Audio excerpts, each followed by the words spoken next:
სათვალავი აგვერია, მე რამდენი ბრალდება, მე რამდენი პატიმრობა, მე რამდენი გირავ და მე რამდენი სამართლებრივი ინსტრუმენტი არის გამოყენებული. ნიკა მელიას მოსამართლე ირაკლი შვანგირაძისთვის წყლის შესხმა შესაძლოა ფულად ჯარიმად, საზოგადოებისთვის სასარგებლო შრომად ან დამატებით 1 წლიან პატიმრობად დაუჯდეს.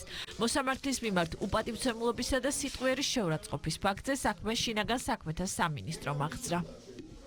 ფაქტობრივად მოხდა მოსამართლეს მხრიდან ნიკას პროვოცირება, თუ კი ამას შეფასება სამართლებრივ შეფასებას ასმისას პროკურატურა მათ საქმე, თუმცა მოსამართლემ ყველაფერი გააკეთა გარდა იმისა, რაც მოსამართლეს ევალება კანონით და ობიექტურობის კრიტერიუმით, რომ მოეხდინა ჯერ ერთი ასე ვთქვათ შეფასება იმისა, რატომ დააკავეს ნიკამ, ხომ არ იყო მისი უფლებები დარღვეული და ნაცვლად მოსამართლე ყველა ნაბიჯზე ცდილობდა, რომ რაც შეიძლება მალე დაემთავრებინა სხდომა.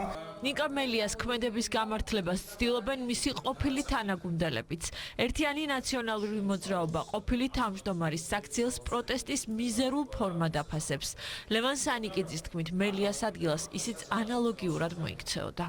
ეს არის ის უმცირესი პროტესტი, რაც შეიძლება ადამიანმა გამოხატოს, რომელიც განწირული ყავს უსამართლო სასამართლოსთვის. რაიმე კრიმინალს ვერ ვხედავ, თავად ეს კაცი არის კრიმინალი და რამენაირად აიტანოს წყლის შესხმა. ნიკა მელიას ადგილზე რომ ყოფილიყავი, მეც იგივეს გავაკეთებდი. კანონის წინაშე რომ ყველა თანაბარია, ეს მელიას და მის მხარდამჭერებს მმართველი გუნდიდან შეახსენეს. იხსენებენ ნიკა მელიას წარსულ ქმედებებს და განმარტავენ, რომ მან საზოგადოებას თავის სწორედ რადიკალური ქმედებებით დაამახსოვრა. მე ვფიქრობ, რომ სასამართლო და მოსამართლეები უნდა იყვნენ კიდევ უფრო მაღალი ხარისხით დაცულები, ვინაიდან როგორც ჩვენ ვხედავთ, ზოგიერთს და მათ შორის ბატონ ნიკა მელიას მოსამართლე და სასამართლო დარბაზი ხელწამოსაკრავი ინსტიტუტი ჰქონია. ერთადერთი ნიშა, რაც ნიკა მელიამ ნახა პოლიტიკაში, არის ეს ექსტრემიზმი.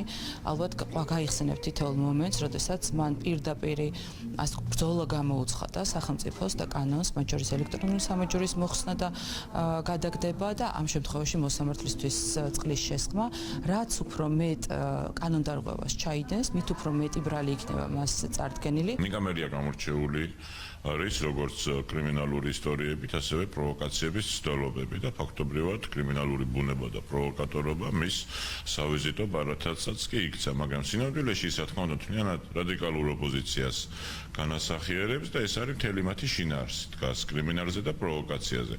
შესაბამისად, ამიტომაც არის რომ საზოგადოებისთვის ესენი არიან მიუღებლები. ემსახურება შემდგომი, ასე ვთქვათ, დაძაბულობის და შემდგომი ქვეყნის შიგნით დემოკრატიული პრინციპების და ინსტიტუტების გრევის, ასე ვთქვათ, პროვოცირებას.